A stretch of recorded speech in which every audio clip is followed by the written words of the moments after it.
जीवा आणि पार्थ लाडू बनवताना पार्थच्या मनात जो विचार येतो तो डायरेक्ट जीवाला विचारतो की अरे जीवा, ते प्रेग्नन्सी वगैरे व्यवस्थित सुरू आहे ना, का तू काही लपवतोय?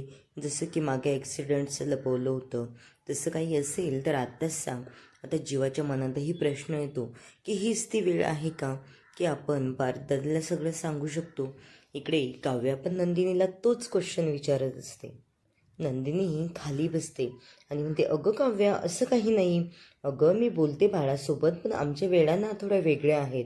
हे बघ, सगळे झोपले, जीवा पण झोपलेले असताना आमची छकुली उठते बघ, आणि तेव्हाच मी तिच्याशी गप्पा मारत असते. आणि ती फ्रेशनेस बघून काव्याला पण असं वाटतं. काव्या तिच्या काळजीपोटीच विचारते. काव्या म्हणत असते, हो का ताई? अगं मला तेच काळजी लागून राहिली होती की तू बोलते का नाही, की बाळ ॲक्टिव्ह आहे की नाही. ती म्हणत असते, अगं मी बाळाला सांगत असते ना की तू जर झोपलेली असली, तुला 5 मिनटं झोप आली तर मी झोपू देणार नाही, तुला स्कूलला पाठवेल, असं आमचं सुरू असतं बोलणं. आता ही काहीतरी उडवा उडवीची उत्तरं देत असते तिला. आता काव्यामध्ये बघ ना, अगं माझं बाळ तर एवढं ॲक्टिव्ह आहे, सारख्या लाता मारत असतं पोटामध्ये. आता नंदिनी तिच्या पोटाला हात लावते आणि तिच्या फिलिंग्स जाग्या होतात, तिला अगदी डोळ्यात पाणी येतं. इकडे जीवा आणि पार्थ बोलत असताना जीवाला असं मनात विचार येतो की आता खरंच सांगून टाकावं का. जीवाचे पण डोळे पाणावतात की आपण जे खोटं बोलतोय ते आपल्या अंगाशी यायला नको. आणि पार्थदादाला सांगितलं तर माझं ओझंही हलकं होईल आणि मला टेन्शनही राहणार नाही, की पार्थदादा तरी म्हणेल की मला माहीत होतं, मला जीवाने सगळं सांगितलेलं होतं. पण तेवढ्यातच त्याला असं वाटतं, नको, आता उगाच जर सांगितलं तर काही भलतंच होईल, त्यामुळे तो काही सांगतच नाही. आता रम्या वसुआत्यांकडे येते आणि रम्या म्हणते, अगं आई, तुला माहिती आहे का, बघ ना किचनमध्ये हे दोघं भाऊ त्यांच्या बायकांसाठी ओट्सचे लाडू बनवत आहेत. बघ ना. वसुआत्या म्हणते, त्यात काय एवढं, मग बनवू दे की. ती म्हणत असते, अगं तसं नाही, पण मला पण खायचे होते ग लाडू. आता वसुआत्यामध्ये तुला काय वाटतं, तू त्यांची फ्रेंड आहे म्हणून तुला ती इथपर्यंत लाडू आणून देतील? असं होणार नाही काव्या. ती म्हणत असते, अगं पण दिलं तर काय हरकत आहे ना पार्थने. ती म्हणते, अगं तू पार्थचा विषय सोडून दे ना काव्या. रम्या, तू असं का वागतेस? त्याचं तुझ्यावर कधीच प्रेम नव्हतं आणि प्रेम नाही पण. आता ती थोडी रागावते. नंतर ती म्हणत असते, अगं तुला जर ओट्सचे लाडूच खायचे असेल तर तू आणि तुझे मिस्टर मनावर घ्या ना बाळाचं, मी तुला 2-3 किलोचे लाडू बनवून देईल. ती म्हणतेस, ते नॉनसेन्स आहे का आई तू? अगं फक्त ओट्सचे लाडू खायचे म्हणून प्रेग्नेन्सीचा विचार करू मी? ते माझ्याकडनं शक्य नाही आहे. आता वसुहत्या म्हणते, अगं कधी ना कधी तरी तुला हा विचार करावाच लागणार आहे ना. आता रम्या म्हणते, अगं ते कधी ते बघू, पण आत्ता नको. आता ती म्हणत असते, बघ बाई तुझं तू. नंतर इकडे ती म्हणत असते, अगं तू कितीही त्यांच्यात फूट पाडण्याचा प्रयत्न केला ना, असं होणं शक्य नाही आहे. आता रम्या म्हणते, अगं आई तू वेडी आहेस का? मला ओळखलेलं नाही का तू अजून? मी रम्या आहे, रम्या. आता वसुहत्या जोक्स मारतात आणि म्हणतात, हो बाई, माझ्या तर लक्षातच नव्हतं. आता रम्या काय करते, तिला असं आठवतं की आता आर्याला फोन वगैरे करून आर्याशी हातमिळवणी करावी का, आर्या आपल्या बाजूने येईल का, असा ती विचार करत असते. वसुहत्या म्हणत असते, अगं कशाला त्या मुलीच्या नादाला लागते, ती कशाला येईल तुझ्याकडे, आणि असं का, असं विचारच का करते तू की ती तुझं ऐकेल की यांच्यामध्ये फूट पाडण्याचा प्रयत्न करेल. ती म्हणत असते, अगं मला असं वाटतंय, सारखं वाटतंय की आर्या आपल्या पार्टीमध्ये येऊ शकते. ती म्हणत असते, बघ ना मग कॉल वगैरे करून.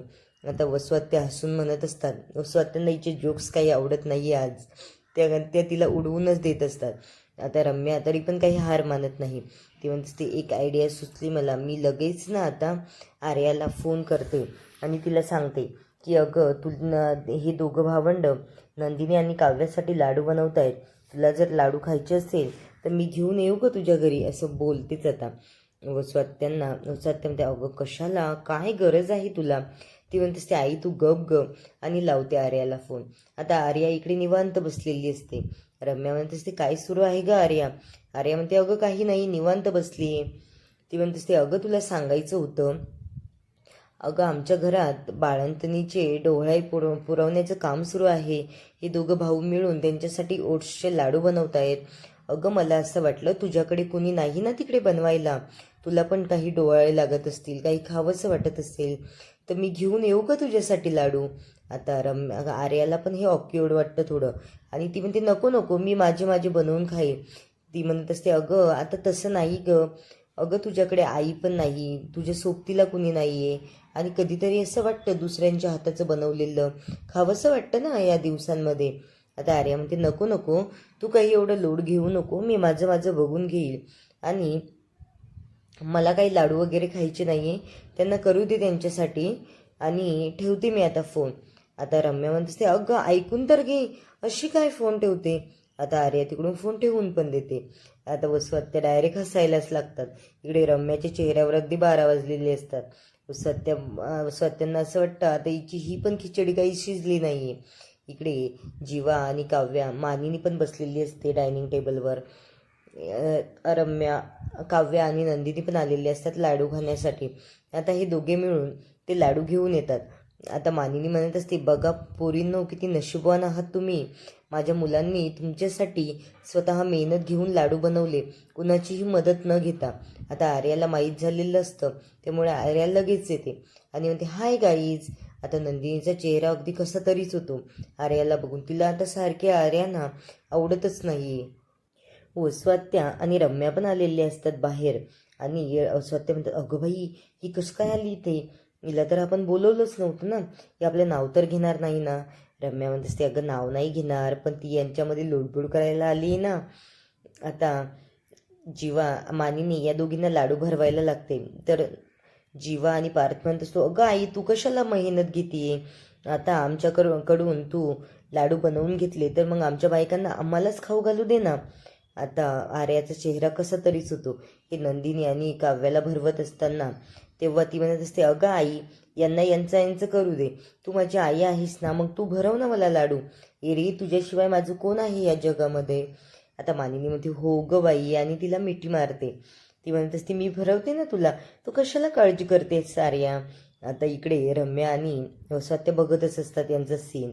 इकडे नंदिनीचा चेहरा कसा तरी होतो. आता आर्याला जीवाच्या हातचा लाडू खायचा असतो, पण जीवा काही भरवत नाही आणि नंदिनी पण त्याला भरवू देत नाही. इकडे हे दोघं आपापल्या बायकांना लाडू भरवते. आता आर्याला मानिनी लाडू भरवणार असते आणि आर्या पण ती गोड मानून घेते तेवढंच. पण आता नंदिनीचा इकडे खूप रागराग होतो की ही उगाच का माझ्या सासूला आई बोलते, पहिले तर काकू बोलायची, आता डायरेक्ट आईवर आली आहे, आणि काय ही उगाच आमच्या घरामध्ये येऊन सारखी हे करत असते. ती सर्वन्सीच मदर आहे, पण तिच्या घरी आपण सगळे तिचे लाड पुरवू शकतो किंवा तिला हवं ते नेऊन देऊ शकतो, इथे कशाला. ती म्हणते अगं आई मला असं वाटलंच होतं की मी काहीतरी घरचं बनवलेलं खावं, आणि मग मला असं वाटलं, मग मी कुठे जाणार ग. मानिनी म्हणते हो बाई तू आमच्याकडेच येणार, आमची काहीही हरकत नाही आहे, तू अशीच येत जा करत जा. आता आर्या हे बोलल्यावर नंदिनीकडे बघत असते. इकडे मानिनीला जीवा आणि पार दोघे पण लाडू भरवतात, पण तू तरी पण काही आर्याला लाडूच भरवत नाही. इथे आर्याचा अगदी चेहराच पडतो, आणि नंदिनीला तेच हवं असतं की जीवाने हिला जास्त जवळीक द्यायला नकोय. इकडे रम्या म्हणत असते बघ आई बघ तिचा चेहरा कसा झालाय जीवाने जेव्हा नंदिनीला लाडू भरवला तर, आणि बघ मी जी म्हणते ना की आर्याच आपलं काम करू शकते, ती आपल्या टीममध्ये येऊ पण शकते, पण थोडा वेळ लागेल, तिला वेळ द्यावा लागेल तेवढा. आणि या दोघी हसायला लागतात. इकडे आर्या स्वतः लाडू घेते आणि लाडू खाते, आणि नंदिनीचा चेहरा बघण्यासारखा झालेला असतो. नंदिनी आता रूममध्ये निघून जाते रागात. ती जेव्हा म्हणत असते ना आई तुझ्याशिवाय माझं कोण आहे, आता जीवा पण नंदिनीच्या मागे येतो आणि तिला मिठी मारतो. नंदिनीचा चेहरा बघून त्याला पण कसं तरी वाटतं. तो म्हणत असतो अगं नंदूबाई काय झालंय तुला, मी तुझ्यासाठी एवढे लाडू बनवले आणि तुझा चेहरा तरी पण पडलेला. आता नंदिनी एवढी चिडते आणि म्हणते काय गरज आहे होत्या आर्याला सारखी आपल्याकडे यायची, आणि बघा ना आईला पहिले ती काकू म्हणायची, आता माझ्या सासूला तिला आई म्हणायचा काय अधिकार आहे, हे बघा बरं तुम्ही, आणि हे वाटण्यासारखं नाही आहे का. आता जीवा म्हणत असतो अगं नंदिनी एवढी काय कोणत्या पण गोष्टीवर पॉझिटिव्ह होते तू, एवढी चिडायचं काही काम आहे का. आणि म्हटलं आई, आता हे बघ तिचं आई बाबा कुणी नाही या जगामध्ये, तर म्हटली आईला आई म्हणून काय हरकत आहे. आई पण तिला सून म्हणून नाही तर मुलगी म्हणून प्रेम करते ग. आणि तू का उगाच भलतीकडेच विषय नेते. नंदिनी म्हणते असते, अहो तसं नाही, पण ती आज आईला आई म्हणते, उद्या तुम्हाला नवरा म्हणून मानेल, मग मी काय करायचं. तेव्हा माझ्या हातातून वेळ गेलेली असेल जीवा.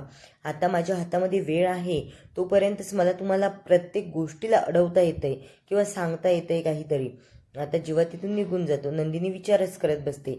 इकडे पुढील भागामध्ये काव्याचे पाय दुखत असतात, त्यामुळे पार्थ तिचे पाय दाबून देतो आणि त्याला असं वाटतंय बाजूला कुणीतरी आहे का.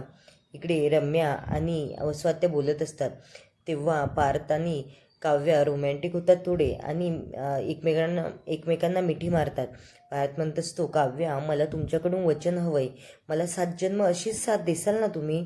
काव्या म्हणत असते, हो देशमुख, मी 7 जन्म काय, पुढचे जेवढे जन्म होतील तेवढे जन्म मी तुमचीच म्हणून राहील. आणि इथेच हा भाग संपवतो.